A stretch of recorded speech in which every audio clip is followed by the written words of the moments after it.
Ya, pemirsa, bagaimana kondisi terkini terkait upaya pencarian korban ambruknya bangunan di Pondok Pesantren Al-Khuzini?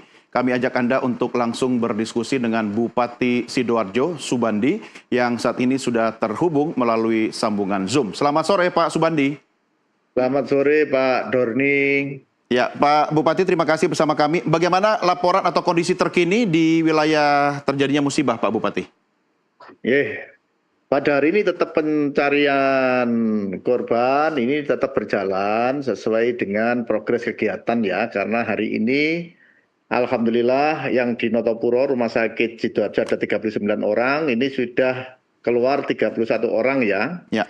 Terus yang meninggal ini satu ya, satu. Yang di Siti Hajar 52 orang, yang sudah pulang 41 orang ya, yang masih dirawat 9 orang. Delta Surya ada 6 orang ya, yang di ICU masih 2 orang, meninggal ada 3 orang ya semuanya. Tapi alhamdulillah hasil mapping dengan Pak Bu Gubernur dan pemerintah daerah bahwa yang di rumah sakit umum semua tanggung jawab adalah pemerintah daerah. Ya, semua tanggung jawab pemerintah daerah. Yang di rumah sakit swasta ini tanggung jawabnya Bu Gub. Jadi kita semuanya sudah membagi, biarkan percepatan ini bisa kita selesaikan dengan baik. Terus yang kedua, hari ini pencarian kita tetap berjalan ya, karena masih ada 4 orang yang masih hidup ya, tentunya ini masih menunggu. Alat berat semua yang kita siapkan ada 3, ini belum bisa gerak ya, kren juga ada, cuma belum bisa gerak karena kondisinya masih ada 4 orang yang masih hidup. Lah ini masih nunggu dari situ, Mas Oni, ya. Mas Dorni. Ya, Pak Bupati, saya mau konfirmasi ulang bahwa sampai hari ini total korban meninggal dunia itu 3 orang ya, Pak ya? Yang meninggal 3 orang, Mas Dorni. 3 orang. Dan itu yang meninggal? Satu Madura, satu Surabaya, satu lagi Bangka Belitung. Ketiganya adalah santri ya, Pak ya? Gimana? Ketiganya adalah santri ya? Santri semua. Yang dari Bangka Belitung hari ini sudah dikirim ke bandara, pulang ke kampungnya sama keluarganya jam 5 sore tadi di Bandara Juanda. Ya. Yang satu sudah dijemput dari keluarganya semua, tadi yang Surabaya, Madura, ini semua sudah dibawa keluarganya masing-masing. Ya, Pak Subandi, terkait dengan 4 orang korban yang belum bisa dievakuasi ini, yang masih dalam kondisi keadaan hidup, apakah menunggu apa istilahnya, ada kendala teknis atau ada alasan apa Pak untuk menyelamatkan 4 orang ini? Tentunya kita di lokasi ini adalah terkendala teknis ya, cuma semuanya kita sudah ada pendampingan dari kesehatan, semua sudah terpenuhi semuanya, mulai dari minum, dari untuk oksigen, jadi semua sudah kita penuhi semua sambil nunggu terutama kegiatan manual ya, karena kita pakai alat ini masih belum bisa, kalau pakai alat gerak semua. Nah nanti takutnya yang masih hidup ini tidak bisa kita selamatkan. Nah tentunya hari ini kita selamatkan dulu yang hidup, baru itu selesai kita eksekusi yang sudah tidak ada. Artinya, artinya Pak Subandi, 4 orang yang masih hidup ini masih bisa diajak berkomunikasi dan bisa disuplai oksigen dan juga minuman, begitu Pak ya? Betul, betul Mas Dorni. Ya. Apakah Bapak mengetahui dari tim Bapak di lapangan kondisi 4 orang ini seperti apa? Apakah mengalami luka-luka atau dalam kondisi kritis atau seperti apa, Pak? Kalau yang pasti luka pasti ya, karena dengan kondisi kena balok besar dan lain ya, yang pasti seperti itu. Kalau kita melihat dalam kondisi tubuhnya tidak mungkin bisa, kecuali kalau yang dari relawan yang masuk ke sana, BPBD dan lain yang eksekusi di lapangan, Mas. Seperti itu, Mas Dorni. Pak Bupati, ketika 4 orang ini nanti bisa berhasil dievakuasi, baru dilakukan upaya penggunaan kren, begitu Pak? Betul, nanti kalau ini yang hidup, sudah kita tolong sampai sudah selesai, baru nanti alat berat kita kerahkan semuanya, terutama mencari evaluasi yang sudah meninggal, seperti itu Mas. Ya, apakah ada informasi Pak terkait dengan korban meninggal yang masih berada di bawah reruntuhan yang belum bisa dievakuasi Pak? Kalau kita melihatnya ini masih belum bisa, cuma ada kurang lebih tadi ada seberapa ya, 5 atau 6 ya, yang masih kita lihat ya. Cuma kepastiannya belum tahu kita, karena masih hari ini yang masih belum kita ketemukan kurang lebih 91 ya.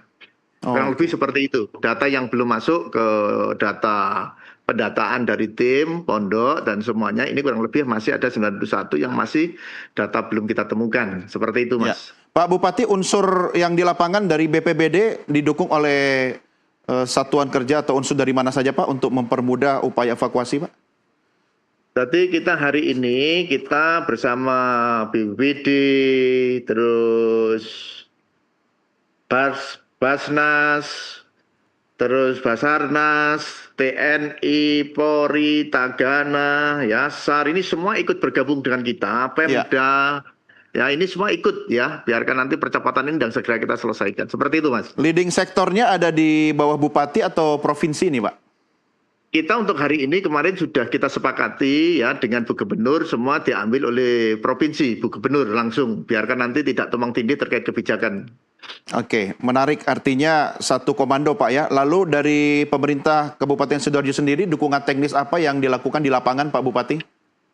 Terima kasih. Tadi sudah kita sampaikan antara Bu Gub dan kita, terutama yang sakit ya, yang sakit ini yang di rumah sakit umum ini tanggung jawabnya Pemda semua. Mulai dari perawatan, mulai pembiayaan, semua tanggung jawabnya adalah Pemda. Juga kita buka dapur umum juga di sana, juga memberikan alat berat 3 ya. Tadi kebutuhan-kebutuhan insya Allah sudah kita cover antara Bu Gub dengan kita semua insya Allah sudah selesai. Tinggal gimana menolong evaluasi ini dan segera cepat selesai. Biarkan nanti dari ahli waris santri, dari keluarga santri, biarkan nanti juga tidak cemas dengan kondisi pondok pesantren yang ada di Al-Khoji ini. Terima kasih. Pak Bupati, terkait dengan perlunya mungkin dukungan psikososial, apakah pemerintah kabupaten juga menyediakan tenaga dari dinas sosial untuk membantu pemulihan dari korban yang selamat, Pak? Betul, tadi semuanya sudah kita lakukan. Tadi korban yang selamat, ya, ini juga kebutuhan-kebutuhan semua sudah dipenuhi oleh pemerintah daerah, ya, termasuk pemulangan, ya, pengobatan, ya, semuanya sudah dipenuhi oleh pemerintah daerah. Tadi mudah-mudahan dari pihak korban ini tidak sampai terjadi hal-hal yang tidak diinginkan dengan kemampuan anggaran pemerintah daerah. Seperti itu, Mas. Apakah ada batas, Pak, untuk anggaran pemerintah daerah sendiri terkait dengan musibah ini? Karena ini kita pakai dana BTT, karena ini kan darurat ya, tentu kita bisa menggunakan dana BTT dengan kemampuan daerah ya. Insya Allah semua masih bisa tercover dengan anggaran BTT Bupati Sidoarjo. Seperti itu Mas. Kalau misalnya sampai pagunya udah mentok, apakah dari provinsi atau pusat mungkin bisa ada dukungan Pak? Insya Allah, dari hari ini juga dari Kementerian Sosial juga turun, ya, Bu Direktur untuk turun ke lapangan, membantu terkait masalah buka dapur umum dan lain ini dari pusat juga ikut peran serta. Ya, mudah-mudahan dengan ulur tangan semuanya ini sebagai nanti percepatan untuk menyelesaikan persoalan yang ada di Kabupaten Sidoarjo. Seperti itu, Mas. Ya, Pak Bupati, terkait dengan investigasi runtuhnya, ambruknya bangunan ini, apakah dari pemerintah kabupaten sudah membentuk tim sambil paralel melakukan upaya penyelamatan, Pak? Terima kasih. Tadi pagi kita perintahkan saudara PUBM ya, biarkan nanti terkait bikin kajian kerjasama dengan ITS. Tadi pagi sudah dicek dengan ITS ya, terkait masalah ambruknya musola ya. Kita masih nunggu kajian-kajian semuanya. Juga tadi disampaikan oleh Pak Kapolda. Ya kita sampaikan bahwa kita sebagai pimpinan daerah sudah menjalankan gimana kajian-kajian yang harus kita lakukan. Tadi kita sudah kerjasama dengan ITS untuk mengaji. Ya, biarkan nanti percepatan itu dan segera kita selesaikan. Seperti itu, Mas. Pak Subandi, kalau boleh tahu status kepemilikan lahan tanah di pondok pesantren ini seperti apa, Pak? Kalau status kita belum tanya ya, karena pondok ini kan pondok lama ya, pondok pada tahun kurang lebih sudah berapa tahun ya, ini 100 tahunan pondok ini. Oh, sudah lama sekali ya? Sudah lama, ya tentunya mestinya ya pemilikan pondok ya, sudah tidak ada lagi sengketa dan lain, insya Allah tidak ada. Ya, tapi ketika ada upaya pembangunan atau renovasi tentu harus melaporkan ya ke pihak terkait, termasuk mungkin kalau ada perubahan peruntukan bangunan dan seterusnya, apakah ada upaya untuk melakukan investigasi ke arah situ, Pak? Tentu mitigasi sudah kita lakukan ya, mana tadi kita sampaikan kita sudah kerjasama minta bantuan pada ITS, kenapa sampai terjadi ini, itu. Nah ini yang kita lakukan seperti itu, biarkan nanti kalau ada pertanyaan dari Polda, dari Bugub, kita bisa menyampaikan kronologinya seperti apa, seperti itu Mas. Ya, baik, terkait dengan hal teknis, kita juga sudah terhubung dengan pakar teknik sipil struktur dari ITS, Muji Irmawan. Pak Muji, selamat sore. Selamat sore Nusantara TV. Ya, Pak Muji, kita sedang bergabung bersama kita juga Pak Subandi, Bupati Sidoarjo. Bapak-bapak, terima kasih masih bersama kami. Pak Muji, analisa Anda dari sisi teknik sipil, bangunan itu bisa ambruk, penyebab utamanya apa? Terima kasih Nusantara TV. Jadi saya tadi pagi sudah melihat langsung ke lokasi bangunan, di mana kami sudah secara brief, secara singkat telah mempelajari kondisi bangunan. Memang pada akhirnya kita harus berhati-hati di dalam membangun suatu bangunan. Memang harus memenuhi standar teknis yang sudah diacu oleh pemerintah, standar nasional Indonesia itu sudah ada aturan-aturan yang membantu kita agar bangunan-bangunan kita handal untuk dimanfaatkan sebagai fasilitas umum maupun rumah tinggal. Jadi dalam kasus ini memang banyak kita harus membantu seperti pondok pesantren ini untuk bisa membangun bangunan konstruksi bangunan yang cukup layak dan secara struktur konstruksi cukup bagus, sehingga tentunya ini harus bahu-membahu kita harus membantu masyarakat yang membutuhkan bantuan teknis seperti ini. Jadi kalau kita melihat kasus Al-Qasim ini itu memang ada beberapa bagian yang harus diperhatikan. Secara sosok bangunannya memang kelihatan besar, tetapi yang perlu diperhatikan seperti tulangan dan sebagainya itu harus juga diperhatikan dengan baik.